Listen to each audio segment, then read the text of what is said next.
जगदंब नमो आदेश. मी तनुताई पुणेकर आपल्या सर्वांचं सहर्ष स्वागत करते. सहर्ष स्वागत व सर्वांचे हार्दिक अभिनंदन सुद्धा.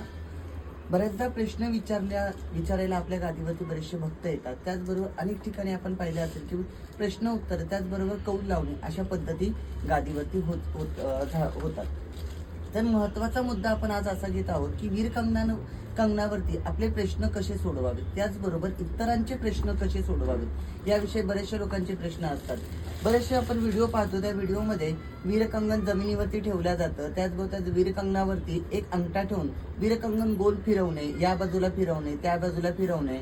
जर या बाजूला फिरलं तर तुमचा प्रश्न सुटणार, ह्या बाजूला फिरला तर तुमचा प्रश्न नाही सुटणार किंवा अडचणी येणार.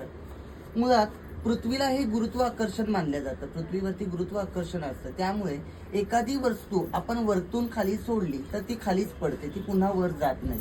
त्याच पद्धतीने वीरकंगन सुद्धा आहे. वीरकंगन तुम्ही जर जमिनीवरती ठेवलं तर ते अध्यंतरी राहतं. त्याच्या खाली टोक असल्या कारणाने ते घुमतं किंवा फिरतं, एक कड्यासारखं गोल फिरतं. त्याच्यामुळे आपण इतरांचं किंवा स्वतःचं भवितव्य ह्या वीरकंगनावरती बघू शकत नाही. सर्वात महत्वाची जर विद्या असेल तर वीरकंगनाच्या मंत्रांद्वारे, त्याचबरोबर शाबर मंत्र व तंत्रक्रियेवरती आपण इतरांचे व स्वतःचे कौल मांडू शकतो. त्यासाठी वीरकंगनाचे काही गोपनीय मंत्र असतात. या मंत्रांवरती आपण इतरांचे प्रश्न मांडून वीरकंगनाला प्रश्न विचारू शकतो, 52 वीरांना प्रश्न विचारू शकतो. त्यातून आपल्याला योग्य दृष्टांत प्राप्त होऊन समोरच्या व्यक्तीचं काम होणार का नाही होणार किंवा त्याच्या कामामध्ये काही अडथळे आहेत का, त्याचबरोबर त्या प्रश्नांमध्ये येणाऱ्या काही अडचणी ह्या कोणामुळे आल्यात, कोणामुळे येतात हे आपल्याला समजू शकतात.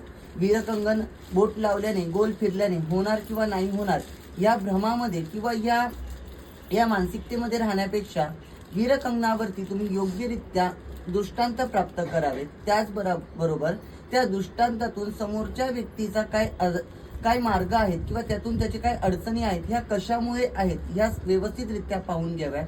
उगाचच वीरकंगन गोल फिरतंय म्हणून तुझं होणार किंवा नाही होणार अशा पद्धतीचे आपण प्रश्न सांगण्यापेक्षा योग्यरित्या दृष्टांतामध्ये प्रश्न सोडवणे हे अतियोग्य आहे. म्हणून वीरकंगन कुठल्याही पद्धतीचा गोल फिरवणे किंवा ते फिरवून इतरांचे प्रश्न सुटतील का नाही सुटणार या अंधश्रद्धेमध्ये राहण्यापेक्षा वीरकंगनाचे योग्य मंत्र, त्याचबरोबर त्याची साधना, त्याचबरोबर त्याची क्रिया ह्या व्यवस्थितरित्या पाहून त्याचे दृष्टांत घ्यावेत. उगाचच गोल फिरवून इतरांना व स्वतःला भ्रमिष्ट करू नये. ह्या छोट्याशा माहितीसाठी हा छोटासा व्हिडिओ केलेला आहे.